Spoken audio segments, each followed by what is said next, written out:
और श्री किशोरी जी की शरण ते होगो का। बोले भैया आप तो आ गए अपनी किशोरी जी की महिमा लेके, हम तो खूब बढ़िया पहले बाके बिहारी राधा रमन जी इन सबको भजन तो कर ही रहे, अब यहाँ में नई किशोरी जी कहाँ ते आ गई।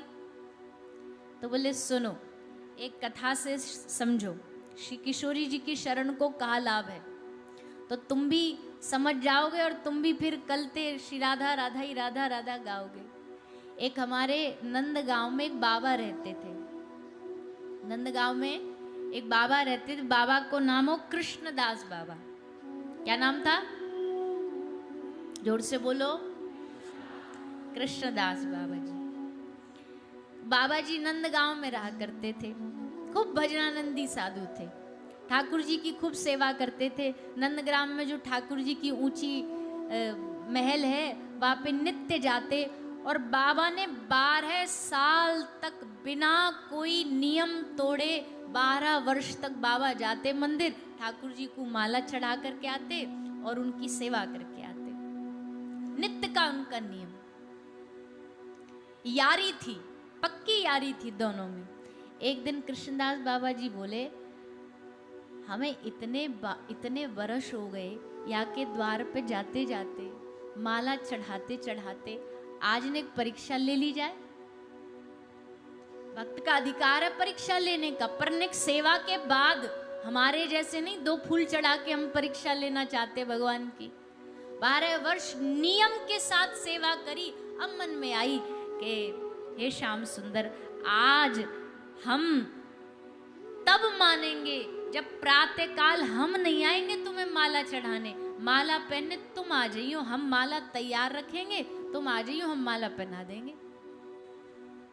ऐसी कृष्णदास बाबा जी ने इच्छा प्रकट करी और बैठ गए कुटिया में। अब महाराज 8 बजे ठाकुर जी नहीं आए, 10 बजे नहीं आए, 12 बजे गए। बाबा ने सोची चलो ने बाल भोग याकू, ठाकुर जी को सबसे ज्यादा प्रिय बाल भोग।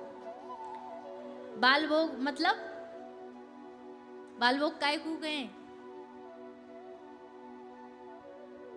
बाल भोग कहते हैं जो सुबह सुबह का नाश्ता, ब्रेकफास्ट। तो ठाकुर जी को दिन को सबसे प्रिय जो भोजन है वो बाल भोग है।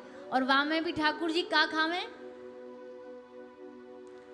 बासी रोटी और वहां पे माखन को लौंदा, ये मैया ते मांग मांग के खावे। तो बाल भोग करने में व्यस्त हो गए होंगे, सुनना याद रही। चलो अब राजभोग पाके फिर आ जाएंगे। राजभोग भी है गए तब भी ठाकुर जी ना आए। संध्या हो गई, शाम के 4 बज गए, ठाकुर जी नहीं आए। और जैसे श्री ठाकुर जी ना आए, बाबा ने क्या करी? बाबा ने झोला उठायो, माला उठाई, बिस्तर अपने कंधा पे डालो, कुटिया में लगायो तालो, और ले बाबा अपने झोलाए पकड़ करके चल पड़े। कहाँ? बरसाना। नंदगांव छोड़ के बाबा अपना झोला झंडारी लेके जा रहे हैं बरसाने की ओर। और जैसे बरसाने की ओर बाबा ने टर्न मारी कि तुरंत बाबा को क्या आवाज आई? बड़ी सारी गैया पीछे पीछे घंटियां बजती आ रही हैं, गौ माता की खुरनते धूली रज उड़ती आ रही है। और उन गैयान के आगे सबको प्रतिनिधित्व करते हो एक श्याम वर्ण को छोटो सो बालक आ रहे हो, कारी कमरिया डार, हाथ में लकुटिया ले, घुंघराले केश, सुंदर कमल नयन, और हंसतो मुस्कुरातो है वो बालक आयो। बाबा, ओ बाबा प्रणाम। बाबा समझ तो एक ही बार में गए कि ये कौन आयो है, पर बाबा देखे नहीं वहां को। कृष्णदास बाबा जी देखे नहीं वहां को ठाकुर जी को। ठाकुर जी ने कहा अरे बाबा कहाँ जा रहे हो है? बाबा ने कई 12 साल हमारे एकदम पानी में मिट्टी में मिल गए, आज 12 साल बाद हमको बुद्धि आई है, अब सही रास्ते पे जा रहे हैं। बोले बाबा मतलब कहा? बोले 12 साल हमने तुम्हारी सेवा करी, तुम पे एक दिन नहीं आए हो माला पहनाने के लिए। अब हमको समझ में आ गई, अब हम जा रहे हैं। पर जा कहाँ रहे हो? बोले हम बरसाने वाली की शरण में जा रहे हैं। बाबा वहां कहाँ मिलेगो तो को? बाबा बोले वहां कहाँ मिलेगो। 12 साल हमने तुम्हारे द्वार पे रह करके भजन करो, तुम एक दिन नहीं आए।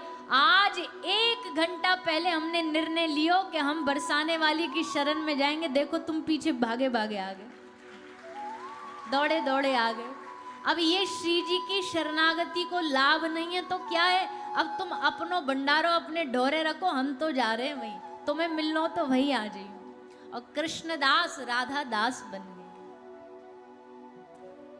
देखो एक बात हम आपको स्पष्ट कर दें पहले, इस 3 दिन के सत्र में खूब ये भाव आएगा कि किशोरी जी श्याम सुंदर से श्रेष्ठ हैं, आएगा ही आएगा। ठाकुर जी चाकर हैं, ठाकुर जी और हमारे ब्रज में तो ठाकुर जी को ऐसो ऐसो कह दें कि हम तो यहाँ पे बोल नहीं सके, बोल लेंगे तो तुमको कान बंद करने पड़ जाएंगे, ऐसी ऐसी बात कह दें ठाकुर जी के नियम। सुन बरसाने वारी गुलाम तेरो बनवारी, सुन बरसाने वारी गुलाम तेरो बनवारी। हमने एक बार ऐसे ही कहीं कहीं गाया ये भजन, तो कोई ऐसे ही सिद्ध महात्मा सब जगह होते हैं ना, तो आ गया हमको बाद में ज्ञान प्रदान करने, बोला ये अच्छा नहीं है ठाकुर जी के लिए शब्द। तो भैया हमने तो बचपन से ही जब होश संभाला यही भजन सुना है कि ये गुलाम है और हमारी श्री जी मालकिन है। हमारे ब्रज में तो भैया यही भाव चलता है, खूब ठाकुर जी को गुलाम बतायो जाए। तो श्री जी की शरणागति को लाभ ये है कि जो श्याम सुंदर तुम्हारी पकड़ में नहीं आ रहे हो ना, तुम जैसे ही श्री जी की शरण में जाके एक बार भाव से रोते हुए कहो श्री राधा, तो तुरंत ठाकुर जी सब काम छोड़ के दौड़ेंगे। हम आपको ज्यादा बड़ी बात नहीं करेंगे, पर इस पीठ पर बैठ के इतना जरूर कह सकते हैं, यहाँ उल्लासनगर में वसंसा दरबार में बैठ के जिस भी बार एक बार आंख से आंसू गिरते हुए आपने श्री राधा बोला ना, जहां भी ब्रह्मांड में श्री ठाकुर जी होंगे उनकी दृष्टि आप पर एक बार जरूर पड़ेगी कि कोई हृदय से हमको पुकार रहा है, कोई हमारी स्वामी जी को पुकार। ऐसे कान खड़े हो जाते ठाकुर जी के, कौन ने बोला राधा, किसने नाम पुकारा, एकदम सतर्क हो जाते हैं, एकदम हृदय में हिलोरे उठने लगती है और उसकी चरण धूली पाने के लालच से उसके पीछे पीछे दौड़ते। इसने हमारी प्यारी जी को नाम लिया, अब हम इसके पीछे पीछे चलेंगे ताकि इसकी रज उड़े और हमारे माथे पर लग जाए।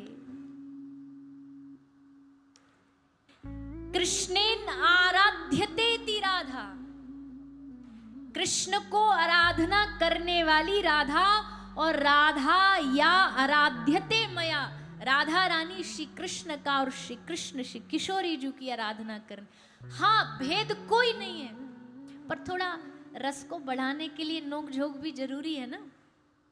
जैसे घर में नहीं पूछ लेते बच्चे से, बच्चे को बता मम्मी ज्यादा प्यारी कि पापा, अब वो बच्चा बेचारा कंफ्यूज, अब मम्मी बोले तो पापा रूठे, पापा बोले तो मम्मी, अब वो दोनों की तरफ देखता। हाँ जिसकी नजरें ने थोड़ा कम वो होता है तो उसका फटाक से नाम ले लेगा। तो ऐसे ही श्री किशोरी जी और श्याम सुंदर का ये जो श्रेष्ठता का भाव है, ये तो हमेशा से चलता आया है। हाँ जानते हम ब्रज वाले भी हैं कि भैया मन से हम जानते कि भेद नहीं है, कोई भेद मानना और कहना भी अपराध है,